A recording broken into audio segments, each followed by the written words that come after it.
આપના વિસ્તારના તાજા સમાચારો મેળવવા માટે TV92 ગુજરાત ન્યૂઝ ચેનલને સબસ્ક્રાઇબ કરી બેલ આઇકોન ઓન કરો।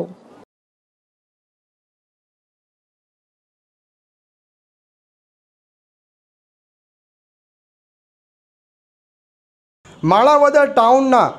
માંથી એક ઈસમે ગેરકાયદેસર દેશી હાથથી બનાવટના તમંચા તથા જીવતા કાર્ટિંગ સાથે ઝડપી લેતી માણાવદર પોલીસ નાયબ પોલીસ મહાનિરીક્ષક શ્રી સુભાષ ત્રિવેદી સાહેબ તથા પોલીસ અધિક્ષક શ્રી સૌરભસિંહ સાહેબના આદેશથી તથા નાયબ પોલીસ અધિકારી શ્રી જેબી ગઢવી સાહેબના માર્ગદર્શન હેઠળ માણાવદર પોલીસ સ્ટેશન વિસ્તારમાં ગેરકાયદે પ્રવૃત્તિઓ પર અંકુશ રાખવા માટે તારીખ 25 માર્ચના રોજ Manavadar police sub inspector Shri P.J. Bodar સાહેબ તથા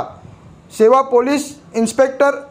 R.G. મહેતા સાહેબ તથા પોલીસ કોન્સ્ટેબલ નિલેશભાઈ મણિશંકરભાઈ તથા પોલીસ કોન્સ્ટેબલ જીણાભાઈ દેવાભાઈ તથા પોલીસ કોન્સ્ટેબલ સુરેશભાઈ રામભાઈ એ રીતેના પોલીસ સ્ટાફના માણસોએ માણાવદર જૂનાગઢ રોડ પર આવેલ સ્મશાન પાસેથી માણાવદરના રહીશ ગોપાલ વાંધાભાઈ ડાંગરને ગેરકાયદે આધાર પરવાના વગર દેશી હાથ બનાવટના તમંચા એક કિંમત ₹5000 તથા જીવતા કારતૂસ નંગ 1ની કિંમત 100 તથા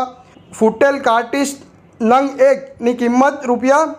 ₹300 મળી કુલ ₹5100ના મુદ્દા માલ સાથે પકડી લઈ મજકૂર ઈસમને વિરુદ્ધ આર્મ્સ એક્ટ મુજબ ધોરણસર કાર્યવાહી કરવામાં આવેલ છે।